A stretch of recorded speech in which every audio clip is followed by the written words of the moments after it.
all of you who are in this Zoom meeting as we are giving this. Okay, let me go directly into the topic without much introduction. You know, the theme I have put as religious in the synodal path. And when I say this, you know, my intention is basically to reclaim the synodality from its charismatic heritage. See, living synodality is not a new thing. Suppose we understand what religious life is all about, who we really are in the church, what is our mission proper in the church. Once you discover, you will automatically discover the synodality hidden in our own charismatic heritage. That is my intention. You don't have to add on something. We are called to live what we have professed to live in a true sense. And when you live that, you will automatically live synodality. Because you know Jesus was a synodal person. There were no barriers in his life. He had an inclusive heart and he respectfully listened to everyone and brought, including those who were on the peripheries, who were silent, who were lying dormant, who were rejected and pushed to the frontiers of the society. The Lord brought them all in. And that is the way he related. And if consecrated life is to grow in conformity with the Christ of the gospel, when you live that life that Jesus lived in the gospel, naturally you will live your synodality. Okay, just that being the introduction, reclaim the synodality in it. Now, you know, I'm pretty sure you must have heard so many times about the synodality. So I am not going into that synodality as such, except to make a few remarks. And that is the part one, and that is, okay, yeah. Synodality, behold, the synodality of Pope Francis, it is intended to take away the personal and structural sin in the church, in religious congregations, and in our institutions. Basically, the goal of the Holy Father in calling this a synod on synodality is basically to confront, to remove the personal and structural sin within the structures of the church, within religious congregation, and within our own institutions. Basically, it is to address this. Now, the background, little bit on the background. This synod is intended to address issues related to the very dynamics of life and mission of the church. That's what I said, no, the sin that is prevalent within the structures of the church and with the structures of religious life, and also our own, the way as we are living within these structures, our own personal sin also contribute to the, you know, if you are a power-hungry person, naturally, you will you will radiate that kind of a power-hungry relationship within the structures of religious life or the church that you live. So the synod is intended to address issues related to the very dynamics of the life and mission of the church. And what is the goal? The goal, I said already, that to confront personal and structural sin. Now, to put it another way, in a positive way, it is intended to foster respectful listening, respectful, attentive listening and engagement with the whole community of the people of God at different levels. So basically, that is the purpose of the synodality. In order that it is to lead every member, lead them into an attentive, respectful listening and engagement with the whole community of the people of God at different levels. So it is not just, you know, synodality is not just meant only for the church or only for the religious. It is also intended to affect your whole relationality and engagement with the world around you. Not only the world of the laity, but the world of the people of God, including non-Christians and other people, how you relate in a respectful, attentive listening to people from all walks of life. So that is it. That's why I said respectful listening and engagement with the whole community of the people of God at all levels. Okay, and this is all I wanted to say with regard to the Synod, because you have one more word. In view of enhancing communion, participation, and mission. So, a respectful, attentive listening and engagement with the whole community of the people of God at all different levels in view of enhancing communion, participation, and mission. And that is those three characteristics of the synodality: communion, participation, and mission. And this is all I wanted to say about synodality as such. Okay, now we will go into the proper theme, religious and the synodal path.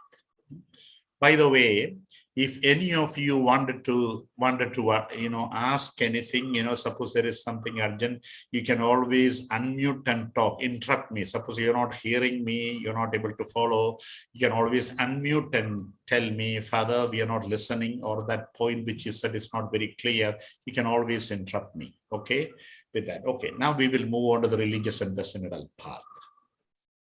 Now, first of all, as religious, to walk in the synodal path, we need to get out of the narrow enclaves of our own individual congregational lives and history.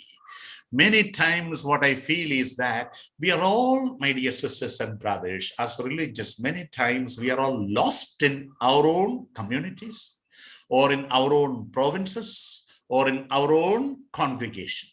Basically lost in that. We need to, in order to discover the concept of synodality, we need to get out of the narrow enclaves of our own individual congregational lives and history. That is the one challenge. We have to realize that we have a common vocation. After the Second Vatican Council, we all have been busy returning to the charismatic roots of our own particular congregation. We have been busy doing that. Even after returning to the roots of our own particular congregations, you realize that our problems and challenges are more or less the same. Which means it is not enough to return to the roots of our own congregation. I always believe that we have to return to the roots of the charismatic identity, the common charismatic identity as men and women consecrated to God. More than our own individual congregations, we have a common vocation. So search for our common ground or the fundamentals as consecrated men and women. Only then we will discover the synodality. We have to search for the common ground or the fundamentals as consecrated men and women. So rather than getting lost in our own congregational story or communitarian story or simply provincial story, not that these things are not important, but we have to come out of the narrow enclaves of our own tunnel vision, our own vision. We are lost in our own congregational history. Search for our common ground or the fundamentals as consecrated men and women.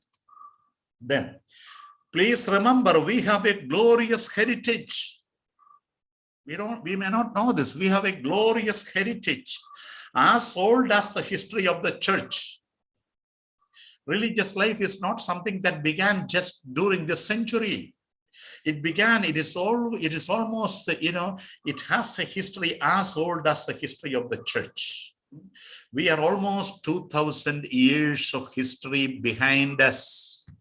And we have evolved ourselves in various forms and various apostolate and worked in all different situations. We have such a glorious heritage as old as the history of the church. Unfortunately, we live in forgetfulness of that heritage and history. In spite of the occasional deviations, when you look at the history, that there have been abuses, in religious life. Even today, there are abuses. And please, we get shocked. Oh my God, how can this happen in religious life? But my dear, don't worry, these things have happened in the past also. Yeah?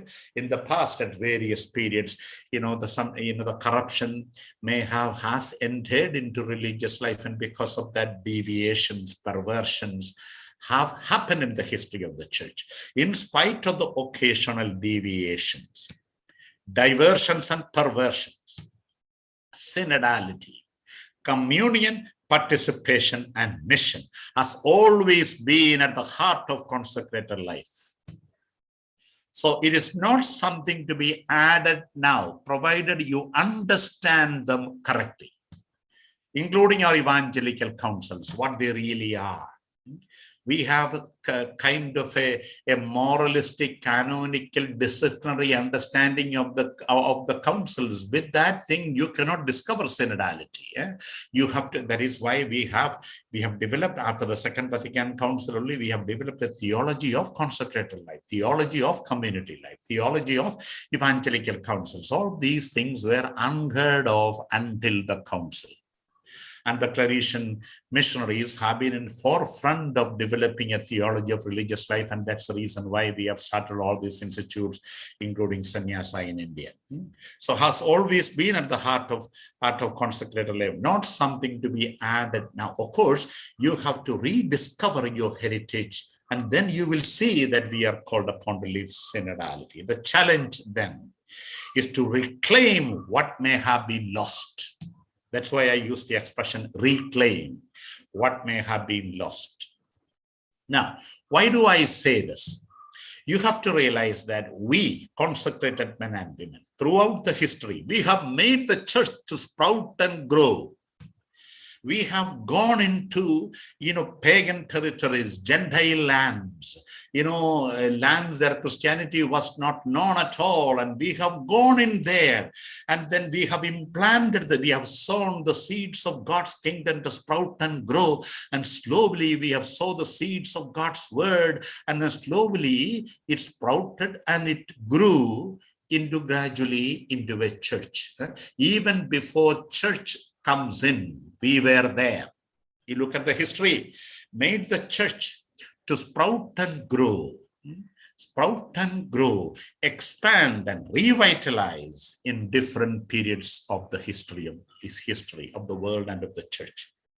We were there, not only when the church was flourishing, but also when it was getting disoriented.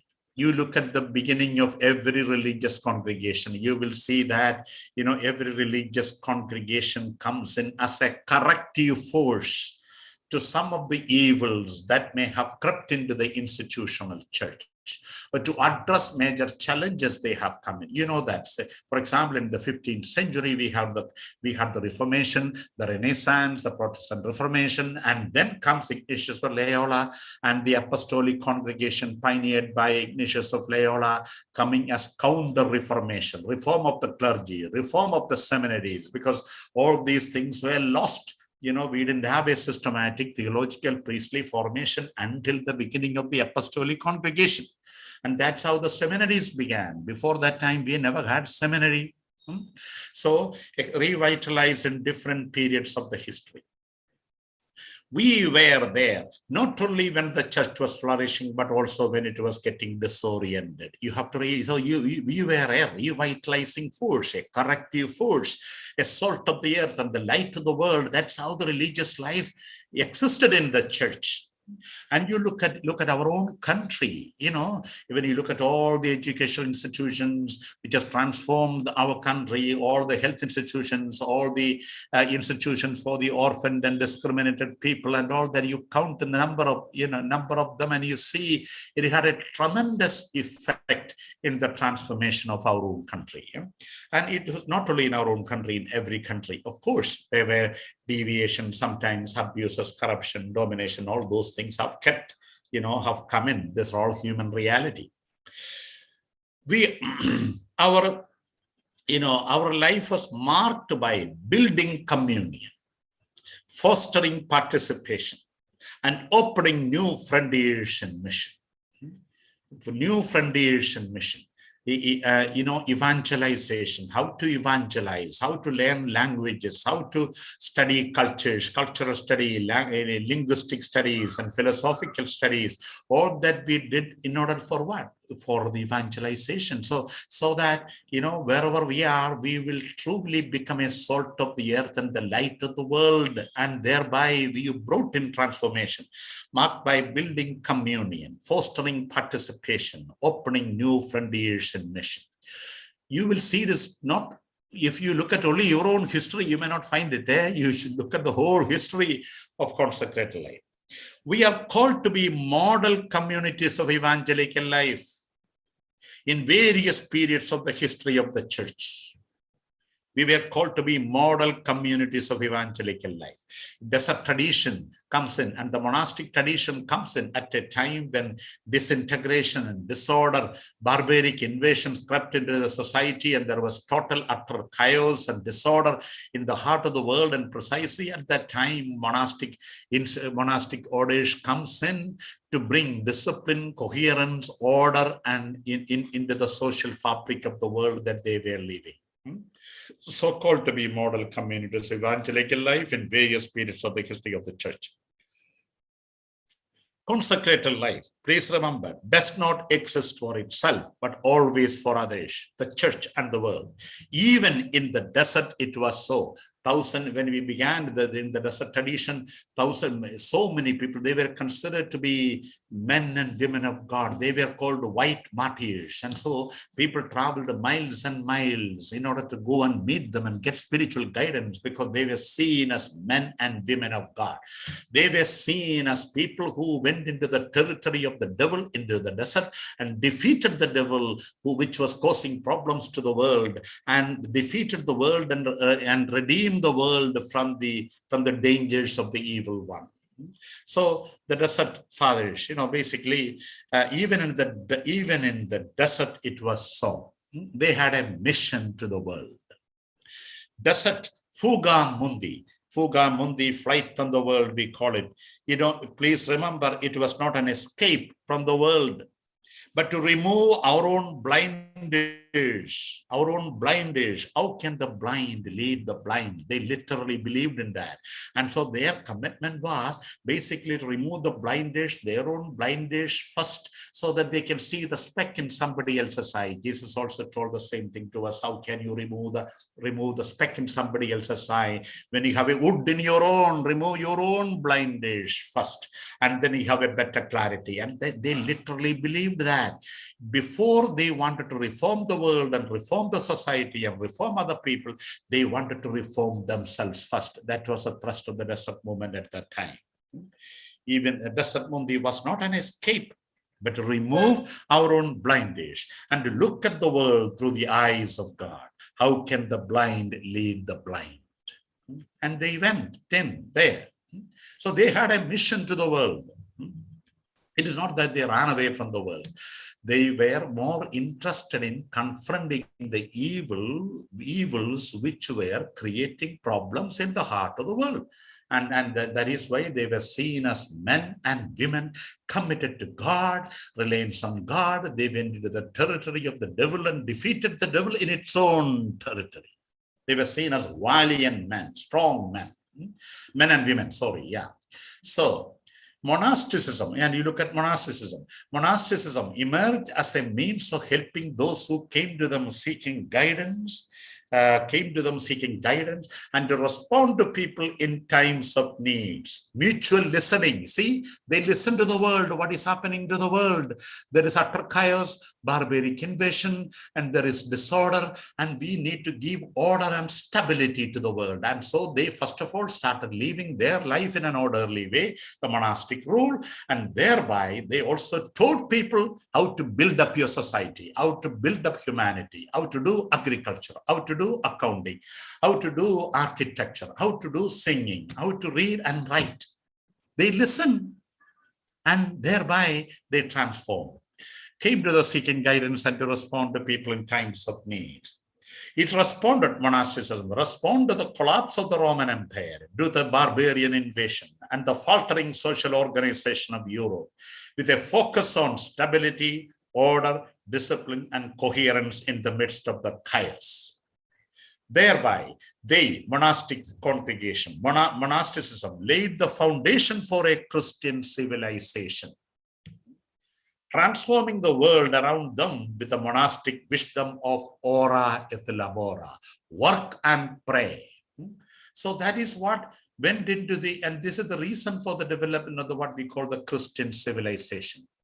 Dignity of labor, punctuality, every work is important. All these are coming out from the Christian vision. In the body, there are different organs. Every organ has a particular role to play, and every ministry is something equal in the eyes of God. One is not superior to the other. Where does it all come from? From the gospel, and the monks and the monastics taught people how to believe in dignity of labor, complementarity of men and women without mutual domination and control, respect for one another, respect for the job that everyone, even a cleaner, one who cleans a street, he has to be respected. Yeah? And this is a kind of vision on which the Western civilization is built up. What we call the secular world today. Who brought up that secular world in that way? Basically, it was the seeds of the gospel sown by monastic orders. And so, order and dismissal thereby laid the foundation for a Christian civilization, transforming the world around them with the monastic wisdom of ora et labora. Thousands and thousands of marshy lands of Europe were converted into fertile lands by the monks. And they may produce the best bread, they produce the best wine, they produce the best wheat, all these things. And by doing that, they taught also the people around them how to do agriculture, how to construct, how to sing, all that. Ora et labora. This is very, very important. All these things have a very beautiful meaning, which we have not often discovered, my dear sisters and brothers. Next one. Underlying dynamism of monastic community living. What is the underlying dynamism? You will find there participation, communion, mission, how it is articulated. Underlying dynamism, monastic community living. Some structure, better organization, how to organize your life properly. That is why the common rule came. And that rule is applicable also to the society. Also to the society around you. You have to have a common rule. For example, if you want to live as a happy family, you have to have a common rule. If you want to run a good school or a corporation or a business, there has to be common rules. So you abide by you become law-abiding citizens. When you don't become law-abiding, there is anarchy and chaos everywhere. Some structure, better organization, common rule, better management of time, how to manage your time, ringing of the bell and the timetable. Why do we ring the bell? Is so that we can manage our time efficiently. Okay, 5:30 we wake up from the bed, so that 6 o'clock we can come to the chapel. And so 5:30 we wake up, 6 o'clock, all are there in the chapel.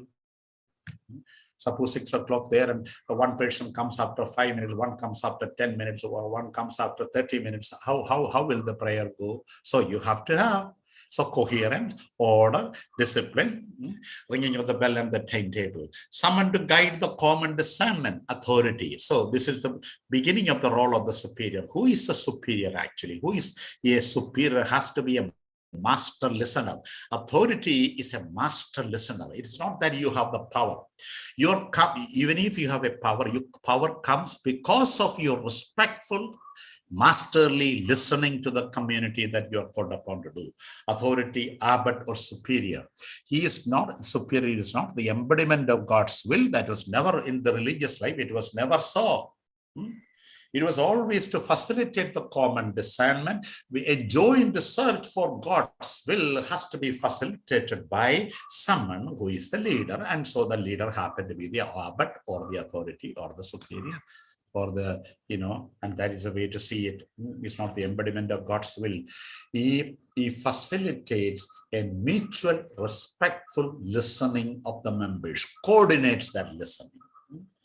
Authority, abbot, or superior.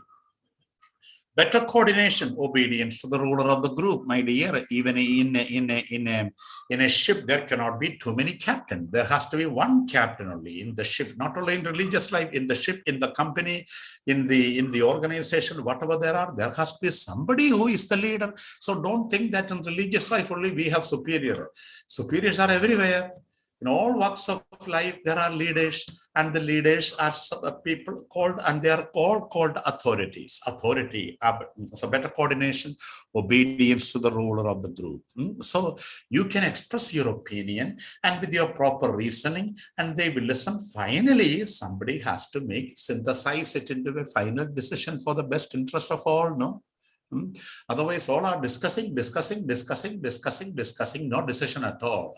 Such a community will be anarchy. Everyone will end up doing whatever they want to do, and somebody has to coordinate that. As a master listener, you synthesize the opinions of the members and finally makes it into a formal decision. And that is why obedience to the ruler of the group.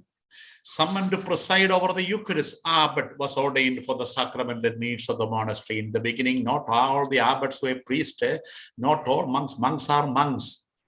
And every monk was not a priest. Monk is a monk. Only the abbot was ordained for the sake of the sacramental needs of the community. So don't think that, priesthood is a source of power. No, not at all. Priesthood is a means of service to the community. And so, but since he is the leader to preside over the liturgy, he was ordained at the beginning. See all this, and then physical nourishment in tune with the ecological living. So you have farming, agriculture, rearing of the animals. You have an ecological living, respect for the environment all around you, rather than abusing and imposing your own subhuman projects of existence onto the world. You creatively engage the world in such a way you make the world sprout and grow. So thousands and thousands of marshy lands of Europe were converted into fertile lands of productivity, creativity. They were transformed into that. So farming, agriculture, animal rearing, all those things were fostered. And so what a sound ecological living it was. And okay, then exchange of extra goods. When they produce so much of the goods, they took whatever they need. Rest of the thing, they carried it to the market and made it available for the society, for the common people. Thereby, bread making, wine making, all those things started happening, and they started selling those wines and the bread and agricultural material. They made it whatever they do not need. They made it available to the people around. They served the community in that way. Exchange of extra goods, commerce and building. So when you exchange the goods, naturally you will generate more income, and with that income they can construct a new building, or they can expand the chapel a little bit, that they can do some artistic painting in the chapel. And so the needs of the community, they were resources, extra goods. So commerce flourished. Accounting, how to account the money. The treasurer of the community was asked to practice strict accounting principles. And with that, proper governance of the accounting, basic principles of accounting, who taught? The monks taught. Today we have CA and all those things, but the seed that came from the monastic ground. Then extra space for the members and the visitors, so construction and agriculture. Reading and writing, reading of the scriptures, study and translation, small schools. Celebration of the liturgy, liturgical reforms, songs, music, vestments, art. Everything flourished in the heart of the monasteries and the heart of the church. We see now underlying dynamism of the monastic community living, how creative, how participative, how transformative it was in its contribution to build a better world, to build up the earthly city in the pattern of the heavenly city. That's where the monastic foundation played the role. We must know that, please, my dear sisters and brothers, we must know that our asceticism was in view of aestheticism. Your asceticism is not meant to make you numb. It is not meant to make you sterile. It is not meant to make you stagnant. It is not meant to make you, passionless people. Okay, that is what we often think. Cut down your passions. No, we must see that. We must know that 1 minute. Yeah, we must know that our asceticism is in view of refining your senses so that you become more aesthetic in your abilities. So that when you are able to look at the water drops on the flower, you get poetry. When you look at the sunrise, you have an inspiration to paint or inspiration to write a song, a poem. Yeah? So these are all aesthetic creations. Every art is an aesthetic creation. Art, architecture, all these things are products of our aesthetic creativity. Music, aesthetic creativity. So it is not to kill our senses, religious life.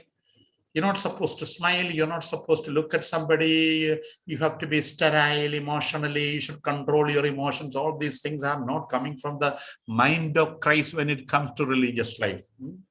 Our asceticism was in view of disciplining our senses and refining our senses so that we become more aesthetic in the way we approach life.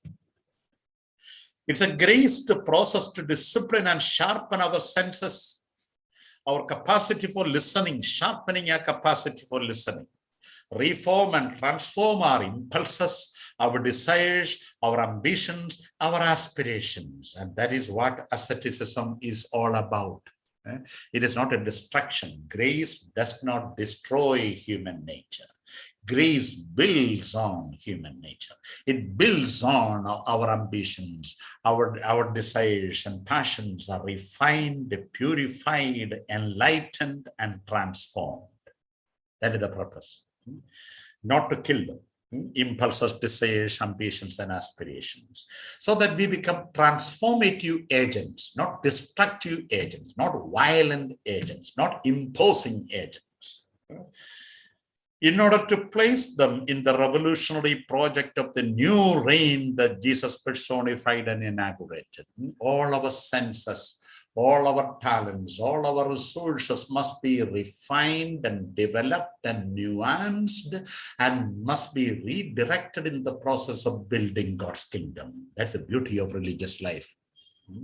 That's the way it was. Every new form of consecrated life emerged as a critical and therapeutic response to the pressing needs of the church and the world. You remember, look at the history. Look at the history of every religious congregation. You will find that particular charism emerged as a critical and therapeutic response to the pressing needs of the church and the world of that time. That's how they came to be. The variety of religious charisms reveal, the amazing variety of the forms of radical Christian discipleship. So looking at the different religious orders, you will come to discover how radical and different can be, how different models can come in the process of radical Christian discipleship. You have Anthony, people like, desert fathers like Anthony who lived in the desert, a desert father. You have Benedict, a great founder of monasticism, a monastic founder. You have Francis and Dominic and all that who left the confines of the monastery and practiced itinerant preaching with a simplicity. And you have, the Ignatius of Loyola and all the others, the apostolic congregations. You have, Vincent de Paul and Angela Merici, Mary Ward, and all those pioneering men and women who transformed. And then you have great missionary congregations like, just sending Francis Xavier. You have also great saints like Alfonsa and, our Devasahayam Pillai and also our Mother Teresa.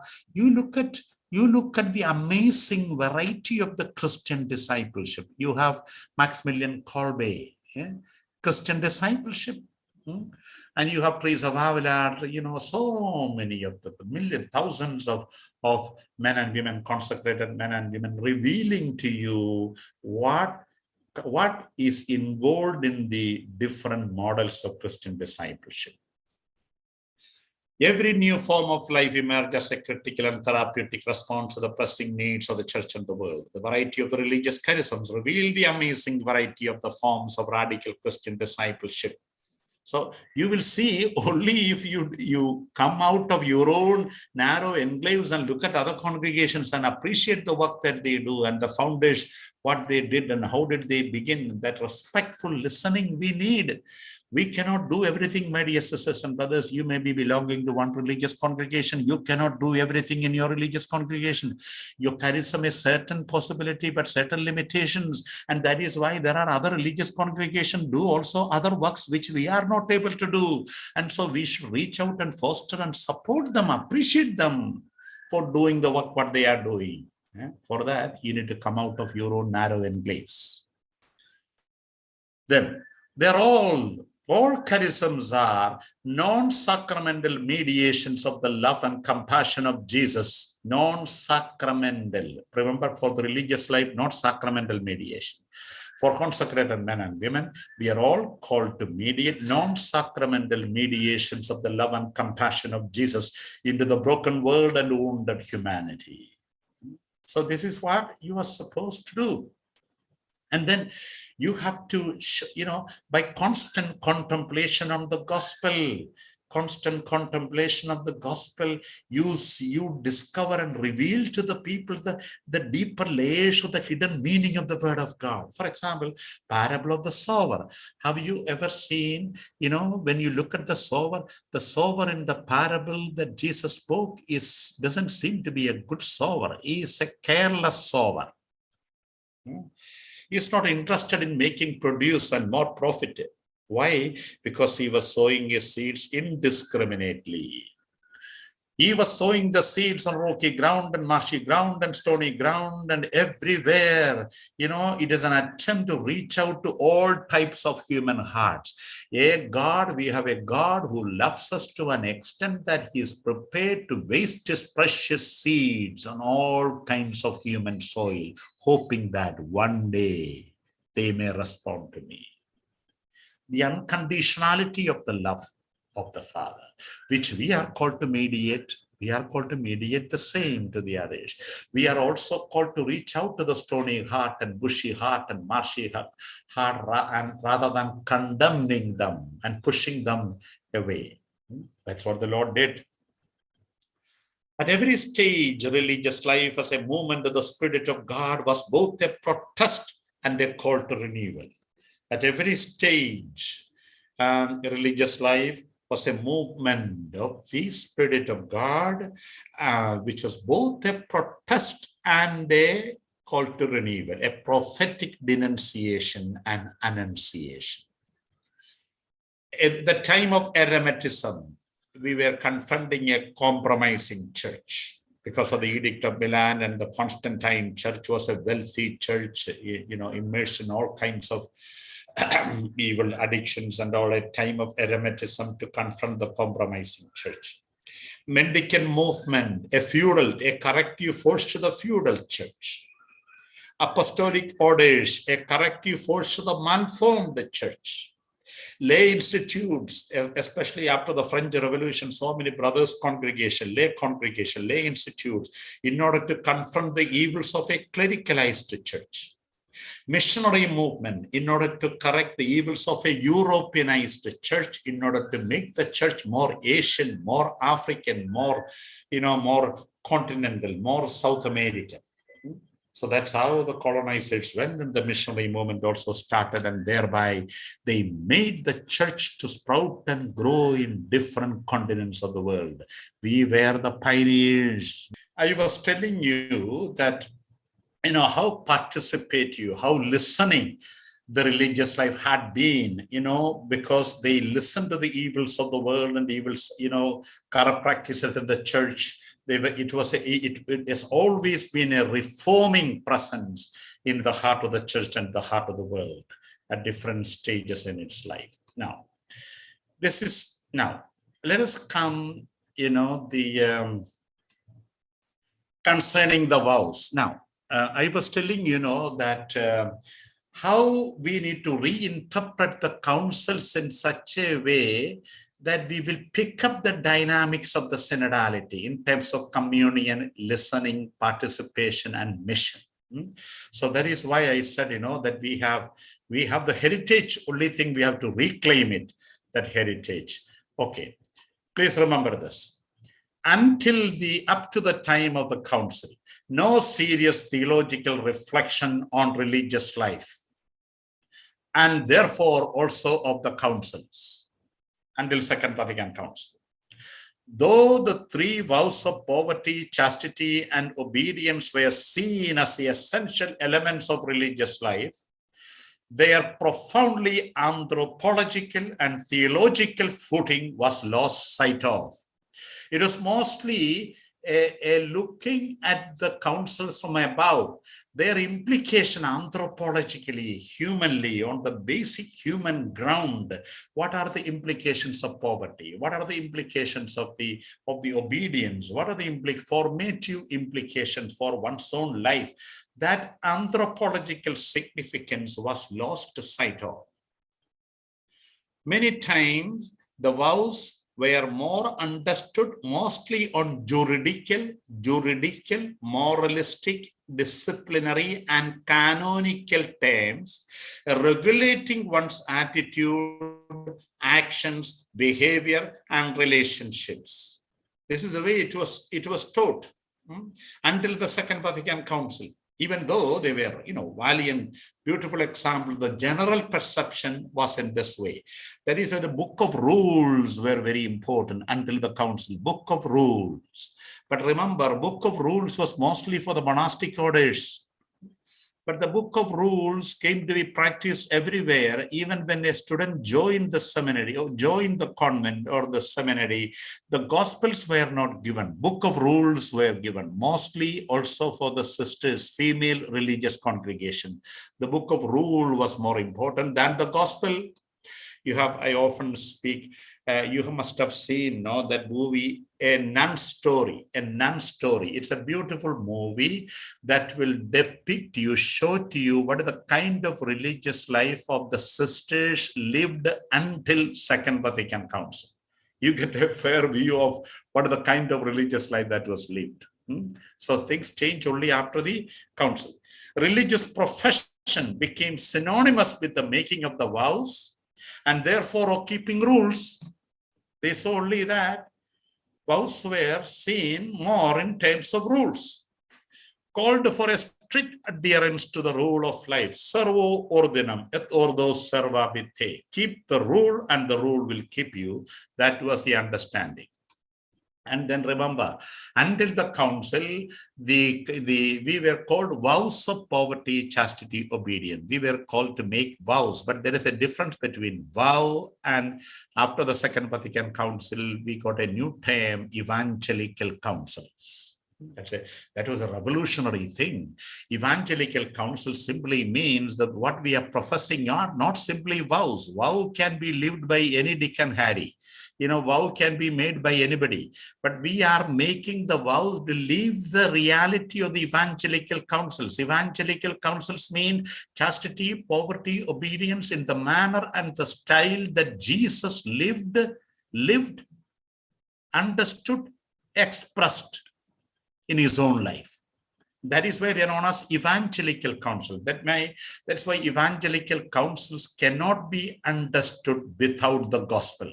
So please remember, many times people were taught the vows of chastity, poverty, obedience, and the novice mistress taught her own version of chastity, poverty, obedience. That was for them chastity, poverty, obedience. It is not so. We are professing, taking the vow to live the reality of the evangelical councils in the manner and the style that Jesus lived, loved, expressed, had. And that is a big, huge change. We have to think of it. It's called for a strict adherence to the rule of life. The emphasis was more on removing the obstacles, and so the focus was more on detachment, denial, renunciation. Loss of a Christological and pneumatological focus. Understanding and living were subjected to the interpretations of certain cultural mold, periods, or filtered through the mindset of those in authority. They taught their own versions, oftentimes to the subordinates.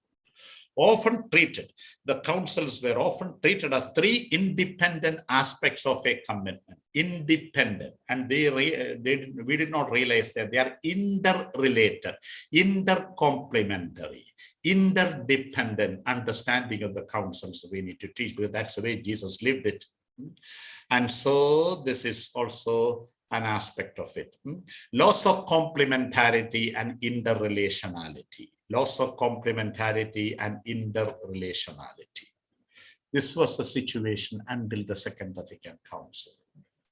The emerging vision after the council, from the Vatican Council, that the Church initiated a systematic theological reflection on religious life with Lumen Gentium, Perfecte Caritas, Evangelium Testificatio, Mutual Relationis, Redemptoris Donum, Vita Consecrata, and starting afresh from Christ and several other documents, all started from Second Vatican Council. The first systematic document on religious life was Perfecte Caritatis. You have to remember the Second Vatican Council. Even though consecrated life was lived reality for so many centuries, there was no systematic theological reflection on religious life until Second Vatican Council. This is a fact. And that has affected our understanding of religious life also in some way. Now, yeah, so there is a shift of the focus, a shift of focus, making of the vows to leaving the evangelical councils. So the core is to follow Jesus, poor, chaste, and obedient. Blessed Virgin Mary. And so it is not, in religious life, we are not called to follow your founder or the foundress. Your return must be to Christ of the gospel, nuanced, refined, or contextualized through the interpretation of the models of the understanding of the counsels given by your foundation and your congregation and all that. You cannot do away with the fundamental. What we have done is we have done away with the fundamental and copied the interpretations, filtered through the cultural molds or the mindset of those in authority. The core in religious life is to follow Jesus, poor, chaste, and obedient. That's why they are known as evangelical councils. Blessed Virgin Mary is another prototype of it. So there has been a shift from theology of the vows to theology of the evangelical councils, which means that the councils cannot be understood without reference to Christ of the gospel. So that's one thing. To reclaim the councils, you must look at the Lord and live his own poverty, his own chastity, his own obedience. Sometimes, those who are in authority, we often say, obedience to your superiors. And that is the fundamental thing in the church we normally say. But please remember, this kind of interpretation can lead to all kinds of construed understanding of it. You look at the obedience of Jesus. Did Jesus obey the scribes and the Pharisees, the so-called religious leaders of that time? Did he blindly follow them? He didn't. So we have to remember, obedience is to obey the will of God, obedience to the Father. And that cannot be reduced to obedience, that cannot be identified with obedience to the superiors. Which means the superiors also have to see whether I am mediating God's will for somebody, or I am becoming the embodiment of God's will. So that's why. So cannot be understood without reference to Christ of the gospel. So now, let us simply look at rediscovering the original meaning. When we look at the original fundamental meaning of the councils, what is involved in each of the councils, let us see. Obedience, basically, my dear sisters and brothers, fundamentally, it has to do with ob audire, which means attentive listening. So, attentive listening. Today, there are many who follow. Few are the seekers and the listeners. You must listen first.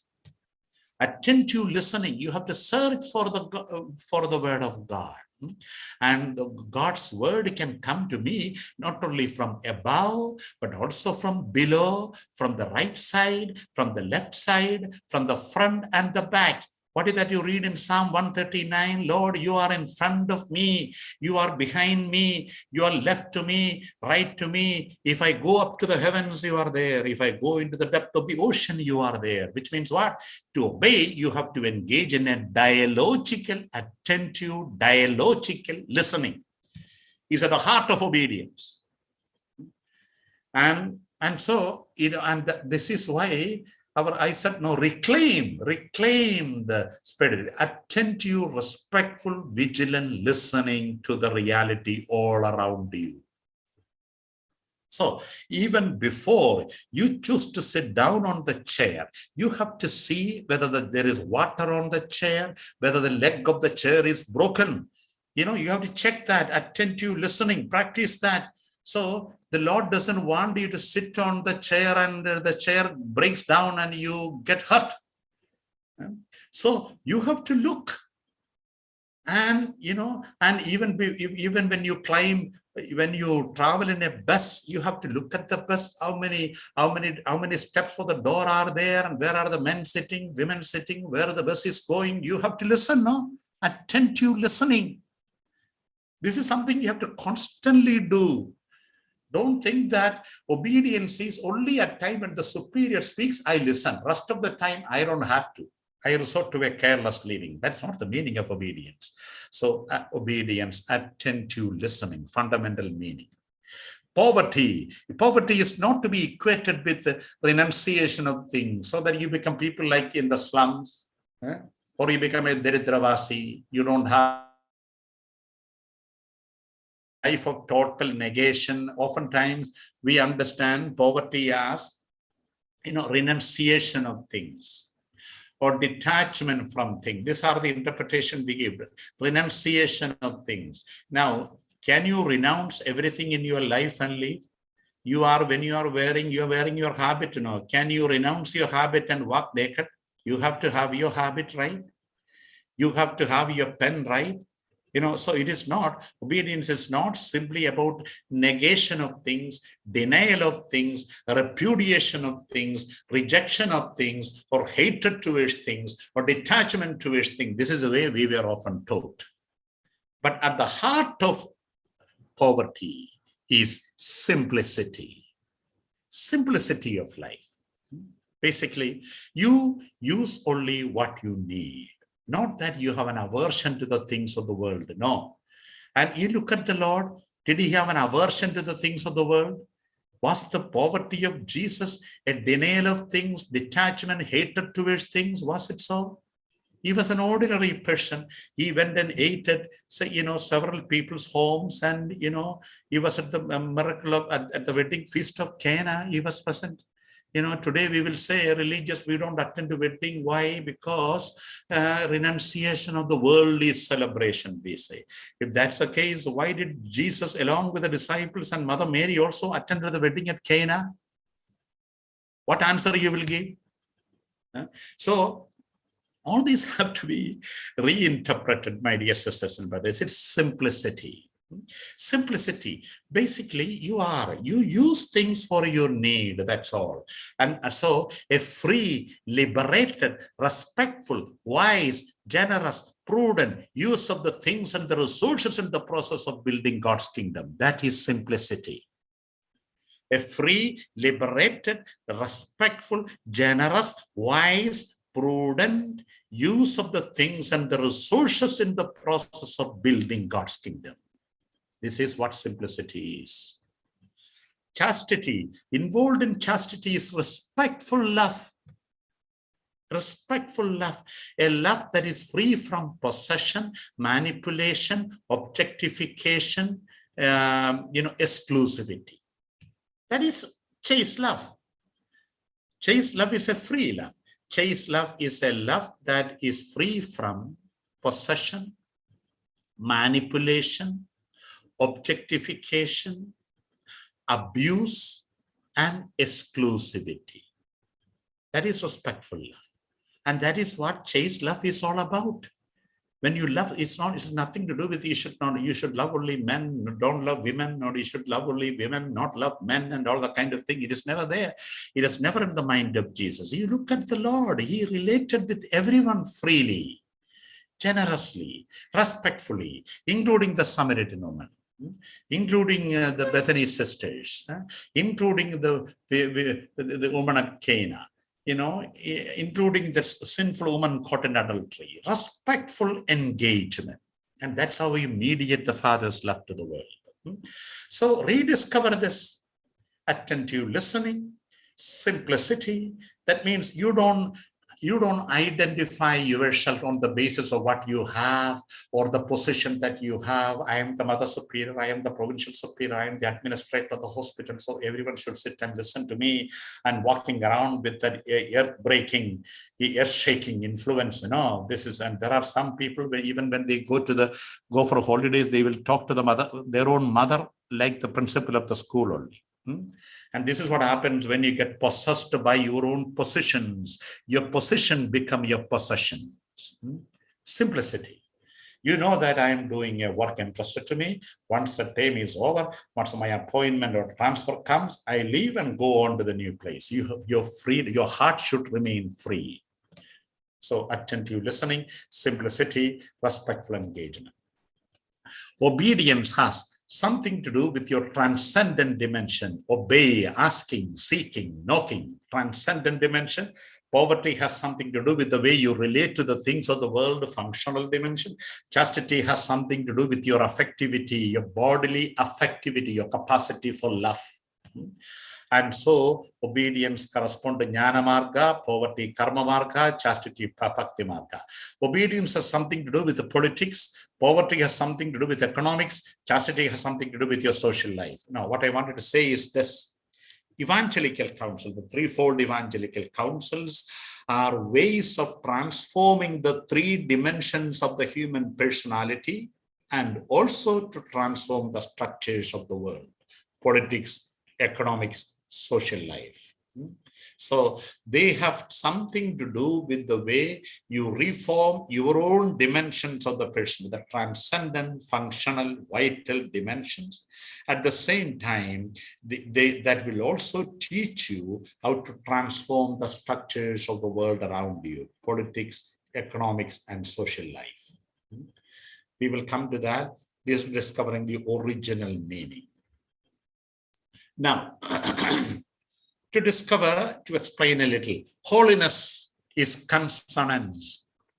God calls us to be holy. He wants us to be holy. And so he wants us to be holy. What does he do? I'm just giving you the structure of the three counsels. Why the three structure? He helps us and he reveals himself to us, and does so principally in three ways: the cosmic epiphany, historic epiphany, and human epiphany. You will see this in the Genesis story. God's word, God said, let there be, there was, cosmic epiphany. And every day he spoke. Sixth day, historic epiphany, human epiphany. Finally, God said, let us create man in our own image and likeness. So God helps us. He helps us and he reveals himself to us, and does so principally in three ways: cosmic, historic, and human epiphany. So evangelical counsels are three mutually complementary dispositions that enable us to be present to the mystery of God, who reveals himself to us in three different and necessary ways. So I'm just going a little faster. Those of you who want to know more about it, you'll have to come to sannyasa, okay? I'm just showing you why the three counsels. The three counsels are three mutually complementary dispositions that enable us to be present to the mystery of God, who reveals himself in three: cosmic, historic, and human epiphanies. Nature of the counsel, the threefold form of attunement. A threefold form of attunement to God in his cosmic, historic, human epiphanies. You have God, cosmos, particularly called things, history in the events, humanity in people. So through your poverty, you attune yourself to God, who reveals himself to us in the things of the world. Through obedience, you attune yourself to God, who reveals himself to us in the events of our life, personal event, community event, social events, world events, through that how God speaks. And, chastity, you attune yourself to God, who reveals himself to us in the significant people of your life. And that is where the three counsels are, threefold ways of attunement to God, who reveals himself to us in things, events, and people. That is the way to see. The three counsels form together a threefold form of attunement. Attunement to God, who chooses to reveal himself to us in its threefold epiphanies. Poverty, attunement to the cosmic epiphany in the things and the resources of the world. Obedience, attunement to the historic epiphany of God in the events of our life. Chastity, attunement to the human epiphany of God in the significant people of our life. Threefold form of attunement to God. This is what evangelical counsels fundamentally are. Now, this is the Old Testament. This is the Old Testament basis of the counsel. The New Testament. The New Testament, long ago, God spoke to our ancestors in the many and the varied ways, but in these last days, he has spoken to us by a Son, whom he appointed as higher of all things, transhuman epiphany in Christ. So, Father, by sending Jesus as the fullness of God's revelation, he comes to us. God has been speaking to us in many ways through his own epiphanies, hoping that we would heed and respond to him, but we failed to heed him. So he sent his own Son, who incarnated as a human person and showed through his own life how to do this threefold form of attunement to his Father through his own poverty, his own obedience, his own chastity, namely through the ways he related to the things, events, and people of his life. Thus, poverty, obedience, and chastity of Jesus become the evangelical counsels. Through our profession, we seek to conform ourselves to Christ, poor, chaste, and obedient. This is the Old Testament, and this is a New Testament basis of the counsels. I'm just showing you, see why this, because, how do you relate to the world around you? How do you relate to the events around you? How do you relate to the significant people who walk into the orbit of your life? Your counsels is a threefold form of relationality with the world, with the people, events, and things in your life. With the things, with the events, and people in your life. So it's all about your relationality to the whole of life around you. Counsels are that, and that is what we need to remember. I'll just show you a little bit from a closed to an open understanding. Vows understood primarily as laws, whereas in the open, vows understood primarily as values, liminally focused on behalf of the people and governed by key values of the new reign of God. Rules governing our behavior in terms of right and wrong. Relational wholeness is the goal. Strong emphasis on control, whereas the focus becomes world rather than the church, people rather than structures, something to be worked out rather than clearly given once and for all. Governed in the closed, governed by carnal law rather than by theology or spirituality. In this new open model, the witness of religious life is about value radiation. You radiate gospel values in the way that Jesus did it. Poverty. Let us look at poverty. Closed understanding. The world and all material reality is suspect and considered to be a barrier in our way to God. Whereas in the new, everything in the world is a gift from God. They are all cosmic epiphany of God. Every created reality is a gift from God. After all, what is that you read in John's prologue? In the beginning was the Word, and the Word was God, and the Word...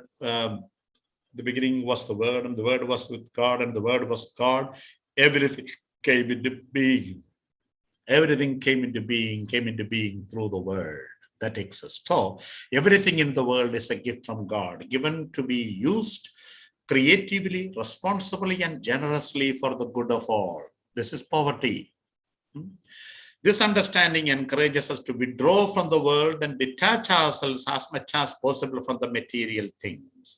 And be as religious, a challenge to model and facilitate this creative use of life resources for God's kingdom. I told you, free, liberated, respectful, wise, generous use of the things and the resources in the process of building God's kingdom.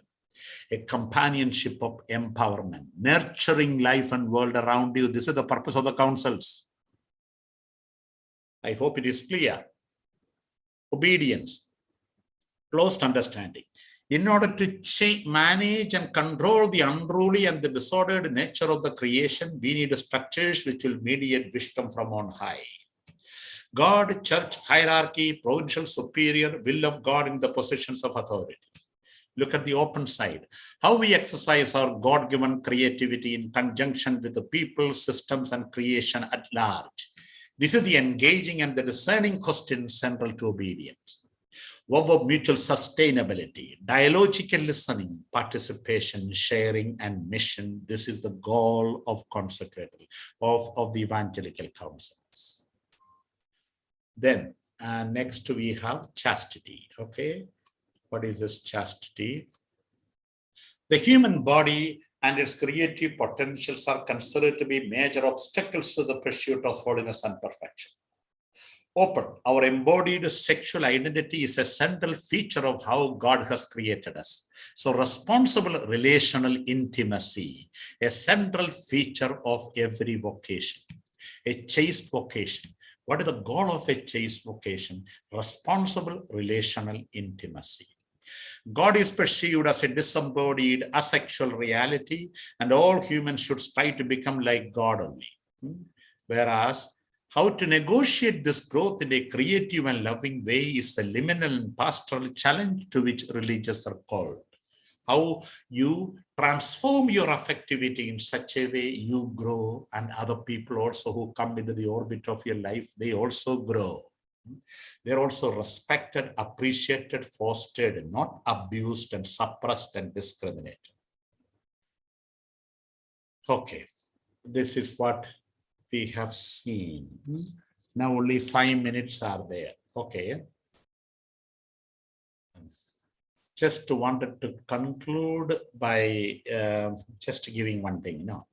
See, the next part is on, in fact, how the synodality exercised in congregational way, intercongregational way, and intervocational way. How do we exercise synodality? First of all, listening to our own members and fostering participation and sharing. We also need, as I told you, intercongregational listening, sharing, participation. We also need intervocational sharing, listening, participation, and mission. That is, by respectful listening to lay people who are also living. We have priest, religious, and lay people. So there are three different vocations. How do we listen and collaborate with the priest, with the laity, with the fellow religious? And this is how the synodality gets the ambience more. But there's a little time shortage, and so I will stop here. Communion. This is basically on the experts in communion, communion in one's own community, communion with other institute, communion with other vocations. Okay, that's what. Different vocations, uniqueness and complementarity. This is, yeah. Okay, I think I'll stop here.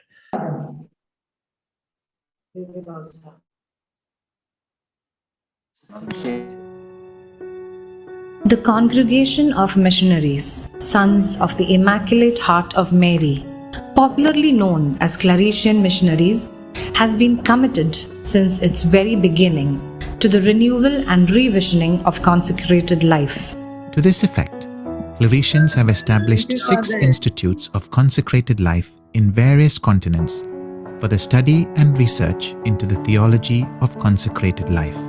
They function in Italy, Spain, the Philippines, India, Nigeria, and Colombia. The Institute of Consecrated Life Sannyasa, ICLS, established on June 24, 2002 in Bengaluru, India, is the fourth of the 6 Claretian Institutes of Consecrated Life.